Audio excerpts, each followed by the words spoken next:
평온한 주말 휴일이었다. 서울대병원에는 당직 의사들만 있어서 한산했다. 시간이 많은 김에 연구실에서 기계를 만지고 있었다. 그때 문 밖에서 가는 발소리가 들렸다. 간호사가 병실 문을 열고 들어왔다. 선생님, 지금 이럴 때가 아니에요. 지금 밖에 봐봐요. 뭔가 이상해. 평소 사소한 일에도 호들갑을 잘 떠는 간호사였다. 오늘도 별일 아니겠지 싶었다. 연구실 밖으로 나와 복도 창문을 열었다. 군인들이 머리띠를 하고 군가를 부르며 지나갔다. 뭐야? 어리둥절하고 있는데 간호사가 내 손을 잡아 끌었다. 복도를 지나가자 화장실에서 나오던 한 환자가 물었다. 선생님, 방금 라디오 들었어요?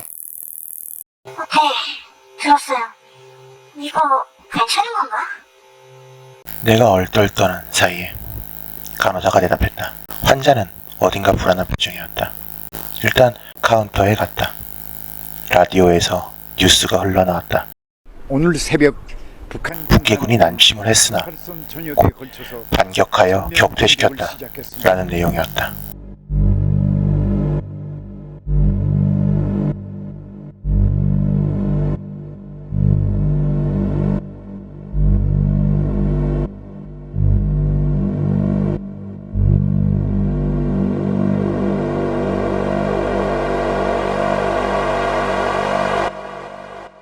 다음날 출근길은 어딘가 어수선했다.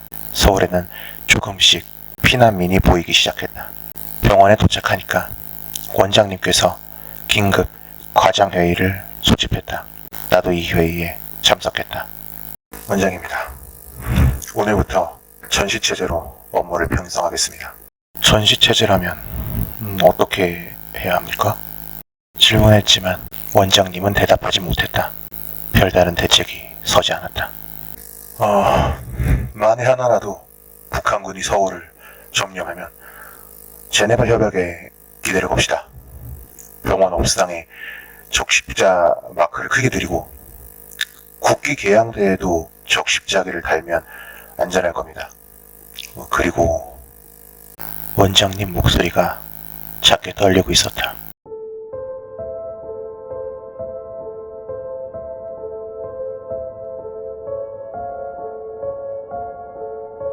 의정부와 회화동 등에서 환자들이 몰려왔다. 수술실에 강동원 대위가 들어왔다. 중상이었다. 회화동에서 군인들을 치료해주다 따라왔다던 간호사가 안절부절 못하고 있었다. 야, 거기 멀뚱히 서있지 말고 강심제 주사 가져와. 빨리 그 주사 놔. 정신 차리라는 의미로 어깨를 강하게 쳤다. 간호사는 그제서야 빠릿하게 움직이기 시작했다. 나중에 알고 보니 우리 의과대학 부속 고등학교 2학년 이명자라는 학생이었다. 아무래도 대위 상태는 회상 불가능할 것 같았다. 최선을 다했지만 당시 의학으로는 살릴 수 있는 방법이 없었다. 강심제를 2분마다 놔. 알겠어? 2분마다. 하지만 죽어가는 생명을 포기할 수는 없었다. 좌절감과 두려움이 엄습했지만 간호사들과 환자들 앞에서 내색할 수는 없었다. 그렇게 사흘간 쪽잠을 자던 중 6월 28일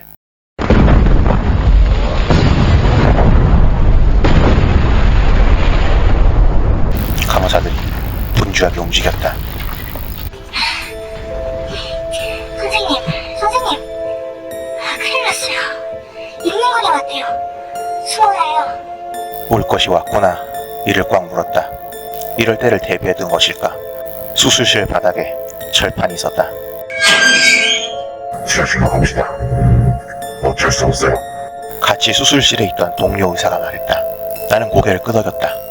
먼저 제안한 동료 의사가 간호사들을 지도해서 지하실로 내려보냈다. 나는 환자 곁을 떠날 수 없어 일단은 동료와 함께 자리를 지키고 있었다. 병원 앞에서 끔찍한 총격 소리가 들렸다. 병원을 지키던 보초병이 어떻게 됐을지는 충분히 상상해 볼 수 있었다. 수많은 군화 발굽 소리가 들렸다. 이제 죽었구나 싶어 나는 각오를 했다. 환자를 지키다 죽는다면 그것도 나름 영광이었다. 인민군이 왔습니까? 강동원 대위가 힘없는 목소리로 불었다.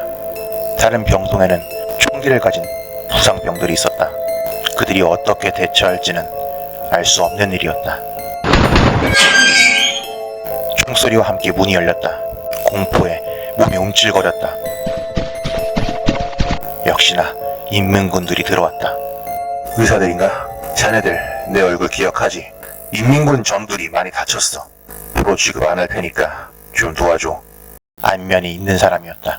기억하는 한 1년 전까지 우리 의대 교수였다. 그러고 보니 들은 적이 있었다. 우리 의과대생 40% 정도가 좌익이라는 소문이다.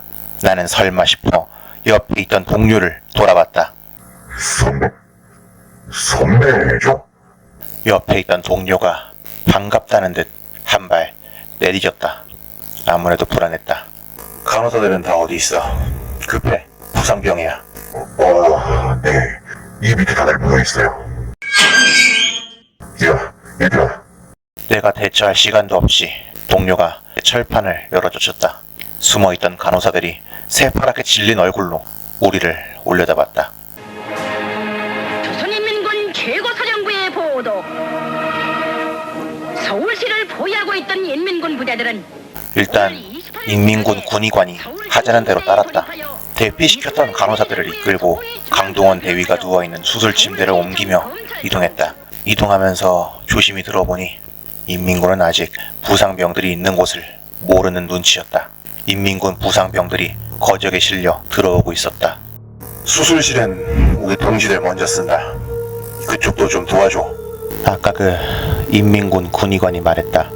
나는 어쩔 줄 몰라 눈치만 살폈다. 내 옆에 있던 동료가 먼저 움직였다. 돕겠다는 것이었다. 나는 일단 강동원 대위 주변에 붙어 있었다. 언제 어떻게 잘못된 일이 터질지 알 수 없었기 때문이다. 괜찮겠습니까? 그러다가 당신들도 다른 병실로 강동원 대위를 옮기는 중이었다. 대위는 언제 정신을 잃어도 이상하지 않은 상태였다. 흔들거려서 힘드시겠지만 조금만 참아줘요. 같이 있던 이명자가 말했다. 그녀의 눈가에는 눈물이 송글송글 맺혀 있었다. 그리고 이튿날 나는 그날따라 강동원 대위가 있는 병실 주변만 맴돌았다. 영상을 입은 인민군 하나가 강동원 대위를 쳐다보고 있었다. 어이 공간 동무 어디서 왔시오? 혹시나 싶어 그쪽을 유심히 살폈다.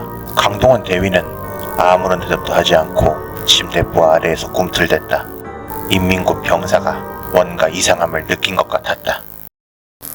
쌍 갓나 새끼 국방군 새끼 아니야. 인민군이 벌떡 일어나 나발총을 발겼다. 병원은 순식간에 아수라장이 되었다. 강동원 대위는 굴러떨어졌고 어떻게든 기어 병실 밖으로 나왔다.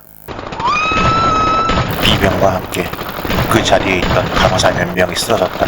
나는 처음 따랐는지 총알이 모두 비껴갔다. 엉금엉금 강동원 대위를 따라가려는데 역시나 복도에서도 인민군 구두급 소리가 들렸다. 선생님, 환자님, 선생님. 명자도 어떻게 살아남았는지 뒤늦게 나를 따라 나왔다. 하지만 명자가 강 대위를 보자마자 총성과 함께 피가 튀었다. 강동원 대위가 축 늘어졌다. 이 갓나 새끼들 병실에 누워있는 놈들 다 죽이라고.